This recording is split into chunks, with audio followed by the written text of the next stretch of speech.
consequences of the Civil War, particularly for the sort of reformers, the abolitionists, other kinds of reform movements that had existed before the war. And he made an interesting point that before the Civil War, with the federal government under the control of what they called the slave power, Northern reformers and others were alienated from the government. Most reform took place outside the realm of the national government. It was moral suasion or other things. It didn't require using national power to change society. The war is a turning point in intellectual life in this sense. That is, instead of the reformer standing outside the institutions as a critic, like the abolitionists, that's their role, to stand outside the institutions and voice, put forward an alternative vision. Now they wholeheartedly commit themselves to the war effort. The abolitionists do this, even though most of them were pacifists before the Civil War. A few pacifist abolitionists refused to support the war, but that's very, very few. They now, a kind of institutional identity replaces this separation. It's the exact opposite of what happens in World War I.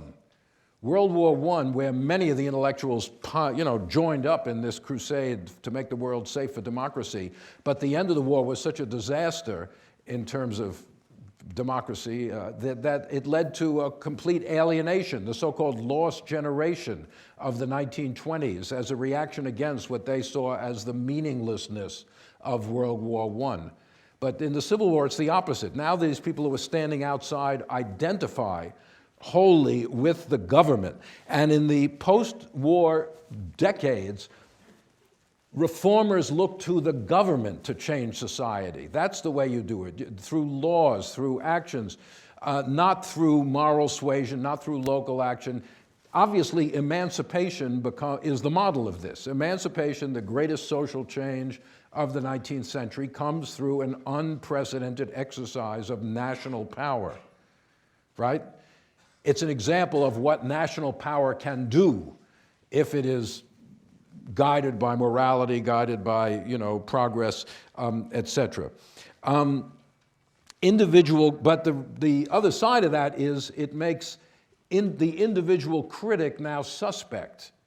And reformers who had stood outside defending the rights of the lone individual against the society now join up in the demand for patriotism, the demand for loyalty. All wars produce demands for, support for the war and lead to, at least have a tendency towards stigmatizing those who criticize the war, not only as people with a different point of view, but as traitors, as a fifth column, as people undermining the war effort. And even people like these abolitionists who had been complete outsiders and defending the right of dissent now go along with the suspension of habeas corpus and things like that, which we'll talk about in a minute. One example of this, which many historians have written about, is what they call the U.S. Sanitary Commission. The U.S. Sanitary Commission, which was an effort a big organized philanthropy to raise money to help alleviate the suffering of soldiers, send supplies to soldiers, wounded soldiers, help the widows of soldiers. The Sanitary Commission raises private money all around the country to assist in this way in the war effort. But it is now, and it mobilizes large numbers of women. This is how Northern women, particularly middle-class women, can join up in the war effort. Not by taking to the field, obviously, but by organizing what they call these sanitary fairs. Some women did go and work as nurses and other ways directly with soldiers, but many more worked through these sanitary fairs to raise money. Here's a kind of, let's see what this is. Oh, here's a cute, this is one of the things sold at the Chicago Sanitary Fair, a pot holder, see? Any holder but a slave. This was knitted or crocheted or whatever by a woman and sold at the Chicago Sanitary Fair. The war, we will see more about this as we go along, but as in the South, the war obviously creates new or opens new roles for Northern women, with millions of men pulled off into the army, jobs open for women that had been closed to them, other kinds of opportunities open for women, the opportunity even to work in these reform organizations. But my point about the sanitary fairs is they're very, very controlled from the top down. They're a new kind of reform organization, not locally based, not very kind of almost anarchistic the way many of them operated, but it's very controlled from the top down by men. Even though women are doing most of the sort of ground level work, the top authority is always men. But nonetheless, in the Civil War, the suffrage, the women's suffrage movement from before the war, basically suspends operations and devotes itself to the struggle for emancipation. Women like Susan B. Anthony, Elizabeth Stanton, we'll talk about them in a bit down the road, but the movement for women's suffrage suspends that issue in order to support the war effort and support the struggle for emancipation, black soldiers, etc. But the very public effort to do that and the very experience of independent work helps to seed the post-war women's suffrage movement. That the leaders of the post-war women's suffrage movement, many of them come out of these sanitary fairs or other Civil War activities. However, I must emphasize, that's a minority.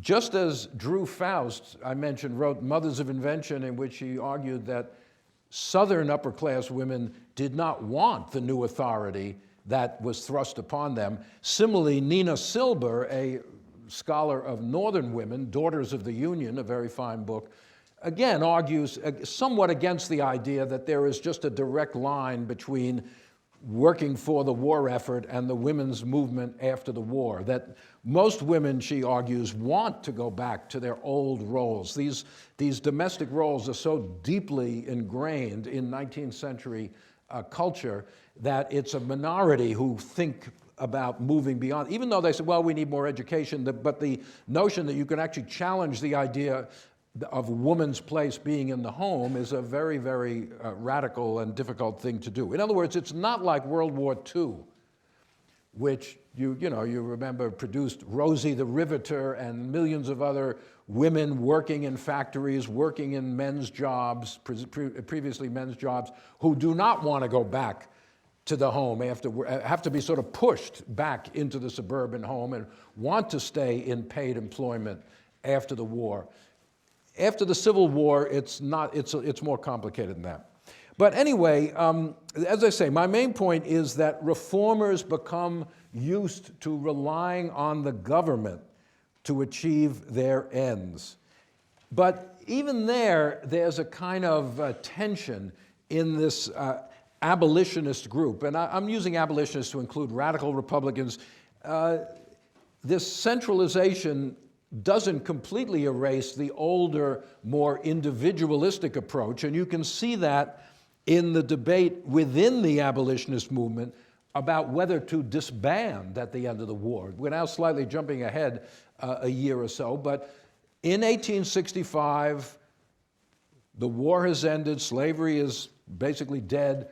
The American Anti-Slavery Society has this internal debate about whether they should continue in existence or not. William Lloyd Garrison, who by this point had become just a Republican Party operative and had been strongly supporting Lincoln's re-election in 1864, a guy who said you can't vote before the war, was now drumming up support for the Republican Party.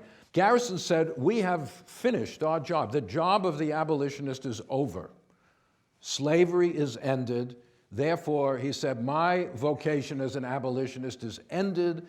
He suspends or ends, that is, the publication of The Liberator, the weekly abolitionist newspaper, which had begun publication in 1831, now ends in 1865.